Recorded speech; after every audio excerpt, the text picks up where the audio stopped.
നിക്ഷേപം വർദ്ധിപ്പിക്കാനും ജനങ്ങൾക്ക് ആശ്വാസം പകരാനും ഇരട്ട നികുതി ഒഴിവാക്കാൻ ഇന്ത്യയും ഖത്തറും തീരുമാനിച്ചു. ഖത്തറിലെ ഇന്ത്യക്കാരായ പ്രവാസികൾക്ക് ഇതേറെ ഗുണം ചെയ്യും. 5 വർഷത്തിനുള്ളിൽ വ്യാപാരം ഇരട്ടിയാക്കും. $28 ബില്യൺ വ്യാപാരമാണ് ലക്ഷ്യം വെക്കുന്നത്. നിലവിൽ $14 ബില്യൺ. 2 ദിവസത്തെ India സന്ദർശനത്തിനെത്തിയ Qatar Amir Sheikh Tamim bin Hamad Al താനിയും പ്രധാനമന്ത്രി നരേന്ദ്രമോദിയും തമ്മിലുള്ള ചർച്ചകൾക്ക് ശേഷമാണ് പ്രഖ്യാപനം. ന്യൂഡൽഹിയിലെ ഹൈദരാബാദ് ഹൌസിൽ പ്രധാനമന്ത്രി മോദിയുടെയും ഖത്തർ അമീറിന്റെയും സാന്നിധ്യത്തിൽ ഖത്തർ പ്രധാനമന്ത്രിയും വിദേശകാര്യമന്ത്രിയുമായ Sheikh Mohammed bin Abdul Rahman bin Jassim Al താനിയും ധനമന്ത്രി നിർമ്മല സീതാരാമനും കരാറുകൾ കൈമാറി.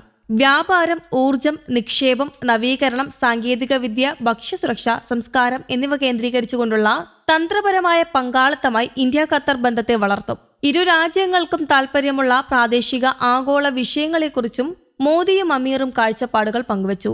2024 ഫെബ്രുവരിയിൽ ഖത്തർ സന്ദർശിച്ച മോദിയുടെ ക്ഷണപ്രകാരമാണ് അമീറിന്റെ സന്ദർശനം. 2015 അമീർ ഇന്ത്യ സന്ദർശിച്ചിരുന്നു.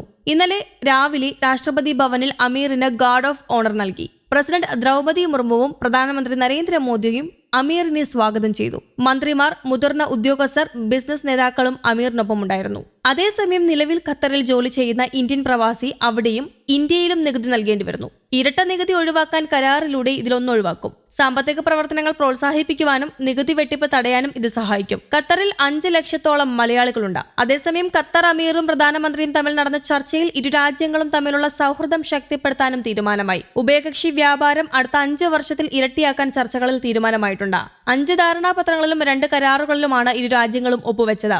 ചർച്ചകളിലെ തീരുമാനം സംബന്ധിച്ച് വിശദീകരിക്കാൻ വിദേശകാര്യ മന്ത്രാലയ സെക്രട്ടറി അരുൺ കുമാർ ചാറ്റർജി വിളിച്ചു ചേർത്ത വാർത്താ സമ്മേളനത്തിലാണ് ഇക്കാര്യങ്ങൾ പറഞ്ഞത്. ഇന്ത്യയിൽ സ്മാർട്ട് സിറ്റികളിലും ഫുഡ് പാർക്കിലും അടിസ്ഥാന സൗകര്യ വികസന പദ്ധതികളിലും നിക്ഷേപം നടത്തുമെന്നും Qatar Amir Sheikh Tamim bin Hamad അൽ താനി അറിയിച്ചിട്ടുണ്ട്. ഖത്തറിൽ നിന്ന് കൂടുതൽ LNG വാങ്ങാൻ ഇന്ത്യയും തീരുമാനിച്ചു. ഖത്തറിന് ഇന്ത്യൻ സമൂഹം നൽകുന്ന സംഭാവനകൾക്ക് ഖത്തർ അമീർ നന്ദിയും അറിയിച്ചു. പ്രധാനമന്ത്രിയും ഖത്തർ അമീറും തമ്മിൽ നടത്തിയ കൂടിക്കാഴ്ചയിൽ ഇന്ത്യ GCC സ്വതന്ത്ര വ്യാപാര കരാറും ചർച്ചയായി. സ്വതന്ത്ര വ്യാപാര കരാറിൽ ഖത്തറും താൽപര്യം അറിയിച്ചിട്ടുണ്ട്. പശ്ചിമേഷ്യയിലെ സംഘർഷവും ഇരു നേതാക്കളും ചർച്ച ചെയ്തു. ഖത്തർ ജയിലുകളിൽ 600 ഇന്ത്യക്കാരുണ്ടെന്നും വധശിക്ഷ ഒഴിവാക്കിയെങ്കിലും മുൻ നാവികസേന ഉദ്യോഗസ്ഥനെതിരെ ഖത്തറിൽ കോടതി നടപടിയുണ്ടെന്നും വിദേശകാര്യ മന്ത്രാലയം ഖത്തർ അമീറിനെ അറിയിച്ചിട്ടുണ്ട്. അതേസമയം ഇന്ത്യ ഖത്തർ ഉഭയകക്ഷി വ്യാപാര ബന്ധങ്ങളിൽ വൻ കുതിപ്പ് ദൃശ്യമാണെന്ന് പ്രവാസി വ്യവസായിയും ഖത്തറിലെ Indian business and professionals council forum ചെയർമാനുമായ JK മേനോൻ അഭിപ്രായപ്പെട്ടു. ഇരു രാജ്യങ്ങളും തമ്മിലുള്ള ഹൈഡ്രോ കാർബൺ വ്യവസായത്തിന്റെ വ്യാപ്തി അടക്കം വർദ്ധിക്കുകയാണെന്നും ഡൽഹിയിൽ ഇന്ത്യ ഖത്തർ ബിസിനസ് ഫോറത്തിൽ പങ്കെടുക്കാനെത്തിയ JK മേനോൻ മാധ്യമങ്ങളോട് പ്രതികരിച്ചു.